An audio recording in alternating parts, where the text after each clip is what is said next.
What's up, algebra? So, building off of what we just did with the two-step equations, still kind of review, still did it last year, we got multi-step equations. So let's get into it. So, we got example 1. Combine like terms. Example A, 4x plus 3 minus 2x equals 9. Okay? Similar to if it wasn't an equal sign, you combine your like terms, your apples with your apples, your oranges with your oranges. So when I look at this, I have a 4x and I have a negative 2x. So I'm just going to draw a box around those, just a box. Okay? And you'll notice I included the sign in front of the term. Okay? You need to include that way you don't forget about it. So now I have 4 minus 2, which is giving me 2x. And then rewrite everything else you cannot combine. Plus 3 equals 9. Now, we have a two-step equation. This should always be your goal. If you can get to a two-step equation, you should be able to solve the equation. Two-step equation, again, is the basic equation. So I'm going to subtract 3 from both sides. I get 2x equals 6. Last step, a lot of times we should know, is going to be divide at the end. So I divide by 2, and I get x equals 3 as my answer. Example B now. If you want, go ahead and hit that little pause button if you want to try it on your own first. Then click play when you're ready. But nothing on the left side. I got 11x plus 9. Can't do anything with that. On the right side, if I look, I have negative 12 plus 10. Okay, so I can combine these two terms. Negative 12 plus 10, different signs. Subtract, keep them on the larger absolute value, which is my negative 12. So rewrite left.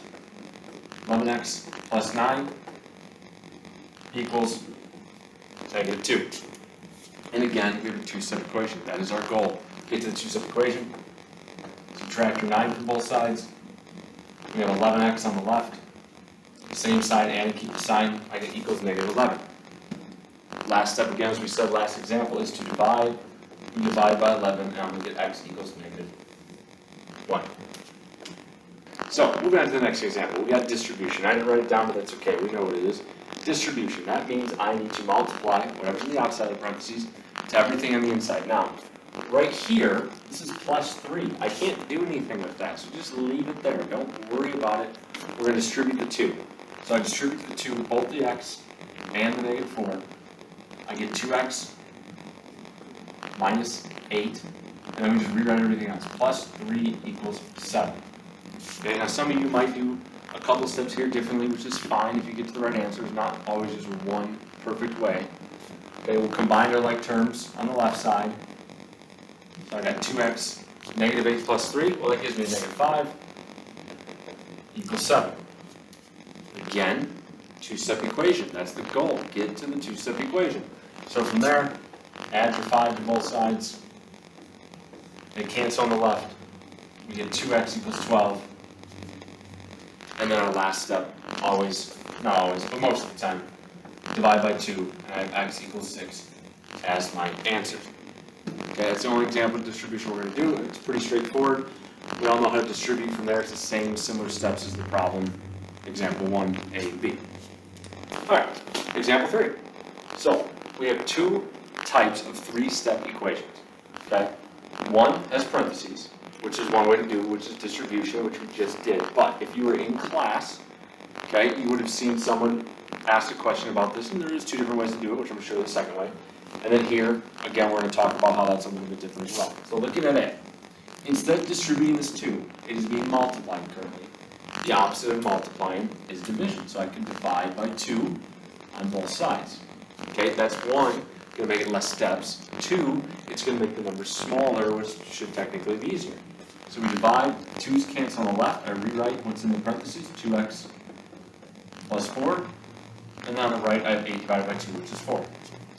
Again, two-step equation. If you can do two-step equation, give me here, you're fine. Subtract the 4 from both sides. I get 2x equals 0. And then we should kind of see it right now. I'm going to have x equals 0 as my answer. Moving on to B. What I told a few people is when you see a problem like this, okay, the top it has this hidden set of parentheses that you can't actually see. So this is locked in parentheses right here, which means I can't touch it. I can't do anything with the 3, I can't do anything with the 2. They're stuck in there. So I need to work with this 4. Well, right now, this is being divided by 4, so the opposite of division is multiply. I'm going to multiply both sides by 4. Again, on the left, they cancel. I still have my 3x minus 2. And then on the right, I'm going to multiply and get negative 20. Once again, we notice we have a two-step equation. Add 2 to both sides. I get 3x equals negative 18. And my last step, most of the time, divide by that 3. And we're going to have x equals negative 6. So, last example, example 4, consecutive numbers. Okay? We have 3 types of consecutive numbers. We have every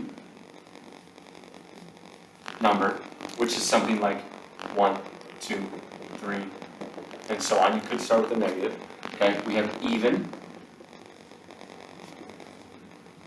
Start with negative 2, 0, 2, 4. And then we have odd. So every odd number, or integer, whatever you want to call it. We have negative 3, we'll say, negative 1, 1, and 3. Okay, so we do this because there's certain times where we need to understand the concept of going from every number to every even number to every odd number. Okay, so there's this little mini cheat sheet formula that you're going to have. So if I pretend that I'm doing every number, my first number is going to be represented as n. Well, how do I get from 1 to 2? Well, I add 1. So my second number is n plus 1. And then you think, how do I get from 1 to 3? Well, I added 2. So my third number is n plus 2. It doesn't matter what number you're starting with. Your starting number is n. Your second number is plus 1. Your third number is plus 2. It's every integer. And if we look at even and odd, they're going to be the same. We're still as each other. We're still going to start with n.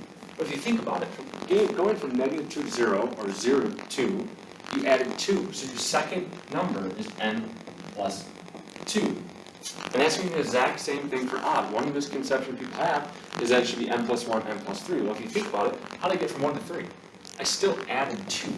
So it's n plus 2. And if you kind of see the pattern, to get from 0 to 4, or from negative 3 to 1, you would add 4. So you have n plus 4 and n plus 4. This is your cheat sheet. Pause the video quick because we're about to do the next example. So here we go. Find 3 consecutive odd integers with a sum of negative 51. So you think about it, am I talking about every, even, or odd? I'm talking about odd. So we're going to write that down. That n plus 2, n plus 4. Write that down. Okay, and I'm going to use this to create an equation. Well, if it's saying it's a sum of 3 consecutive odd integers. So it's a sum of these 3 things. So I'm going to add all those, n plus 2 plus n plus 4, and that's going to be equal to my sum, which is negative 51. And we solve the equation. You notice I got n plus another n. Adding those together, we get 3n. And then I also have 2 plus 4, so I get 6. All we did was combine like terms there. Okay, you'll get used to kind of a pattern of this 3n plus 6 whenever you're dealing with odd or even integers. Equals negative 51. And you notice, holy crap, it is a two-step equation. Basic two-step equation. Subtract the 6. They'll cancel. We get 3n equals negative 57. And then we divide by 3.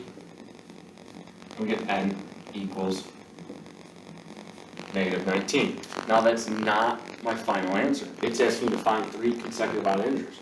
So really, my answer is negative 19. That's the first one. I'm going to be careful, negatives are kind of backwards. So going to the next one is negative 17.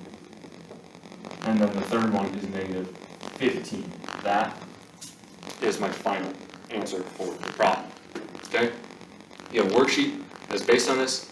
Every point on the worksheet, you have an example for it, so you should be fine. It's not that long of a worksheet, but that is your assignment. Hope you have a great day. See you next time.